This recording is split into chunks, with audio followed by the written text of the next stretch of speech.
You've heard the words since you were in Sunday school.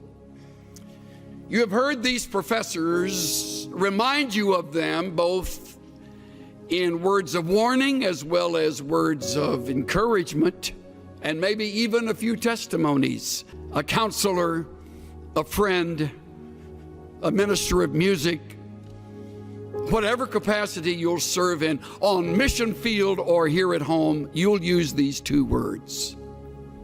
And they are, trust God. Two single-syllable words that you have heard forever, but you will discover as time passes how difficult they are to obey. Trust God. Of course, I have no way of knowing what the future holds for you. You may lose your home and everything in a fire. You may lose your spouse to an early disease, detected but not cured.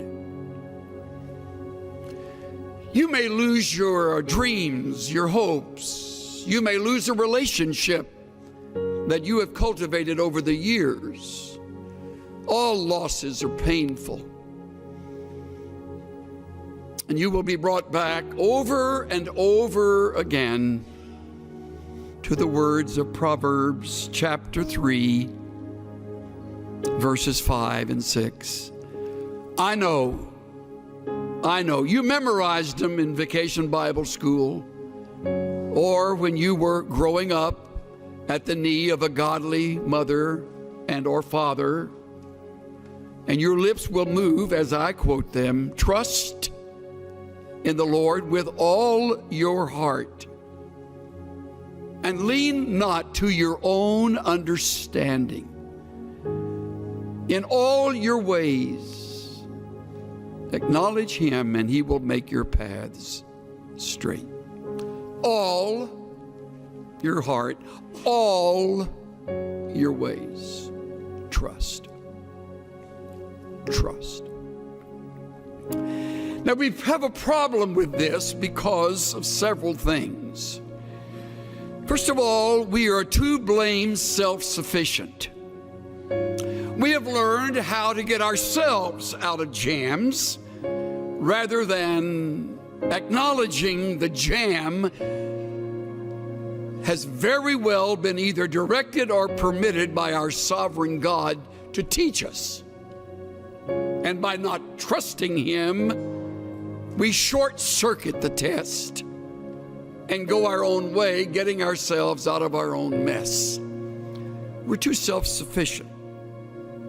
Another reason we fail this test is because we're too quick to call on others. We have a lot of very capable friends. As life unfolds and you leave this school and you're involved in your church, your work of ministry, your realm of responsibility, you'll meet other people. Many of them much smarter than you are. Most of them richer than you are. Better connected than you are. And some of them will become good friends. And they will become your crutch. They have connections. And when you're up against it, they'll get you through it. Another reason we don't trust is because we feel distant from the God of heaven. Don't feel too guilty about that. So did Job, as godly as he was. And yet Job said, in the midst of all of the loss, though he slay me, I will trust in him. Though he take me off this earth, in the process, I leave trusting him. I will trust him. The fourth reason I would name is that we have cultivated the bad habit of worry. Many of you are much better at worrying than you are at trusting. If you were to put together a worry list, it would outrun your prayer list. And you're worried right now about something. Most likely, it's related to something about your schoolwork, some course, some class, some test, or maybe your finances. You don't have enough money. I'll give you a word of encouragement. You'll never have enough money. So you're worried now, you're getting good at it so you can carry that with you when you graduate, because you won't have enough money then. So you're worried about that. And you do not trust God. See how practical it is? And if you think you're going to outgrow the problem, take it from this old guy today, you won't ever outgrow it. It's like lust. You never outgrow lust. You just learn to fake it. I remember attending a Navigator conference when Lawrence Sandy was president. We were at Glen Eyrie, and they had a returned missionary, I think an 87, 88-year-old gentleman who Lauren brought up to the platform, and he was a longtime navigator. And Lauren said, "Tell me, Dr. So-and-so, when did you conquer lust?" The old man said, "Well, Lauren, hasn't happened yet." You'll never conquer worry. It's part of the flesh. You want to, but the only way you will get through it so that you will learn from the test is to trust. To trust. To put the worry on hold, to set it aside, deliberately shoving it away and saying, "God, at this moment, I rest in you and you alone." If you're married, God, help my spouse and me to trust you, to lean on you, to wait on you, to listen to you, to endure the test with you. I put together a quick list of things that reveal how little we trust. When you choose to worry, you do not trust. When you try to fix what is impossible, you do not trust. When you hurry ahead and don't wait for the Lord to move and to change, you do not trust. When you lie awake twisting and turning at night, you do not trust. When you doubt biblical principles and promises that are right here in the book you love and study, you do not trust. When you turn to others first for help, you do not trust. When you listen to human counsel and give a higher priority to that than the principles you have just learned, you do not trust. When you manipulate and maneuver situations, you do not trust. When you step in and take charge without praying and being led by the Spirit of God, you do not trust.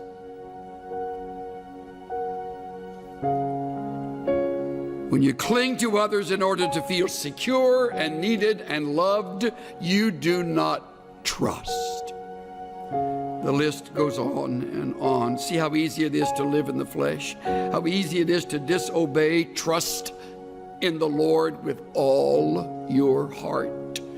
Wouldn't it be a great project over the Christmas season this year to think through ways that you can begin to trust God regardless? Hopefully it'll be a project that you and a good friend or you and your mate can enter together. What is it we do that keep us from trusting God? And how can we break that habit? and watch God break through in ways that we would never have expected. Cynthia and I have a longtime friend who was raised with 4 brothers in southwest Texas. They were raised on a very poor ranch. They eked out a living. One of the brothers wound up getting into Baylor, going on to UCLA Law School, and earning his degree in law, and has since become a very fine attorney in the Southern California area. We've been friends since the mid-1970s. One of his 4 brothers stayed at the ranch and developed it, cultivated it. The other brothers moved away, as did our friend. And the one who stayed, along with his wife, really turned the ranch into something much more successful. Grew crops that worked, got cattle, bred them, sold them. Little by little, kind of got on their feet and finally became pretty much financially stable. Then the fires of 2011 across Texas swept through their area, and they came to that ranch. By now they knew they would lose all the cattle. They simply opened the gate, and amazingly those animals know where to go, usually know where to go to find shelter and safety. And they fled, hundreds of them. And they barely left, unable to get anything, much of anything in their pickup, and they drove away. Came back a number of days later when allowed to enter this territory, and everything was melted. Everything. Even the metal roof on the shed, on the barn, had melted down and sort of peeled its way over, and what it landed on, it kind of was that metal profile. As everything is lost, all possessions, all pictures, thankfully no lives. Strangely, the cattle got back and were clustered around in a herd around an enormous oak tree, and they were able to get them back. Of course, the fence had burned, so that has to be rebuilt. And they said to one another, we realized at that moment our faith would either kick into action or we would move far away from the God we had loved and served. They chose the former. They determined they would rebuild. They're in the process right now.